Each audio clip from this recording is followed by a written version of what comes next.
Hello दोस्तों, केना छी अहाँ सब? अहाँ सबके स्वागत करै छी एक और नया ब्लॉग में। तो चलू आइ के ब्लॉग में अहाँ सबके देखाबऽ जा रहल छी लौकी और बथुआ के सब्जी बनाबऽ के एकदम आसान तरीका। तो चलू अहाँ सबके देखाबै छी। सबसे पहले अहाँ सब लौकी के एहि हिसाब से बढ़िया से काटि लेब, ठीक छै। लौकी कटला के बाद अब बथुआ के बढ़िया से डाँट वाँट सब तोड़ि लेब, बढ़िया से धो लेब, ई सब काटि के रेडी कऽ के राखि लेब, ठीक छै। अब इम्हर गैस पर लोहिया के चढ़ा देबै, ओहिमे तेल धीपऽ ले धऽ देबै। तेल गरम भऽ जाएत तहन ओहिमे पचफोरना और सूखल लाल मिर्च ई सब खसा देबै, ठीक छै। एकरा कनी देर तक अपन गरम हुअ देबै, कनी देर तक जाबत तक ई जरतै।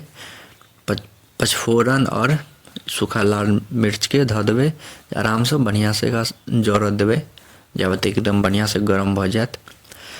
तो देखियो एहन जे भऽ जाएत कारी टाइप के, तहन एहिमे सजमनि कहै छियै लौकी खसा देबै। हमरा सबके इम्हर सजमनि कहै छियै लौकी के। आ तखने बथुओ खसा देबै, ठीक छै। एकरा सबके बढ़िया से धो कऽ राखि लेब, ठीक। हमरा सबके इम्हर लौकी के सजमनि कहै छै, तो तेँ हम लौकिए कहै छी, कियाकि सबगोटा बुझतै।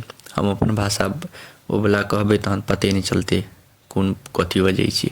तहन ठीक छै। अब डाललाके बाद अब बढ़िया से लारि चारि लेब एकरा। देखियो कनिके बथुआ छलै और ओना बथुआ के हम झोर बनेने छी, जे सब नहीं देखने हैब जाकऽ जरूर देखब। तब एहिमे अपना सब हल्दी डालि देबै, आधा के आधा चम्मच बुझियो ना, 1/3 चम्मच, 1/3 चम्मच डालि देबै, ठीक छै। और नमक 1 चम्मच, कमे छै ने ई सब्जी तो 1 चम्मच काफ़ी छै, ठीक छै। सब्जी कनी कम छै तेँ कमे डालबै।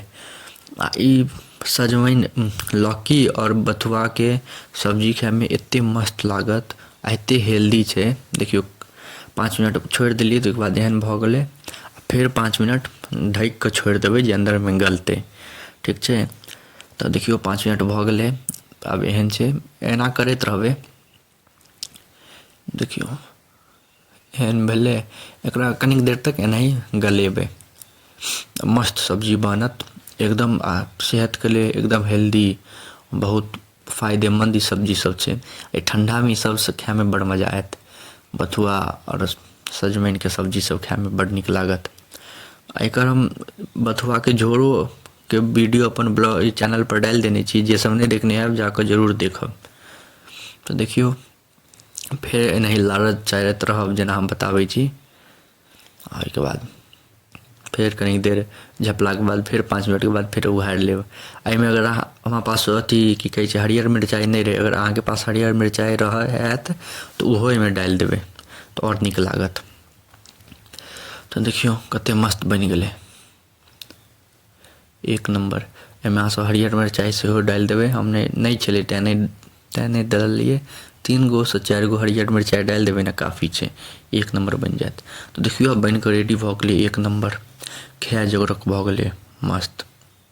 आब गैसके बंद कऽ देबै, झाँपि कऽ राखि देबै। अब आरामसँ खा सकै छी, रोटी साथे खाओ, परोठा साथे खाओ, पूरी साथे खाओ, भात साथे खाओ, चावल साथे खाओ, जाहि साथे खाएब सब साथे नीक लागत। तऽ अहाँ सबके एते देर तक देखऽके लिए धन्यवाद। नीक लागत तऽ लाइक, कमेंट, शेयर, सब्सक्राइब जरूर करब।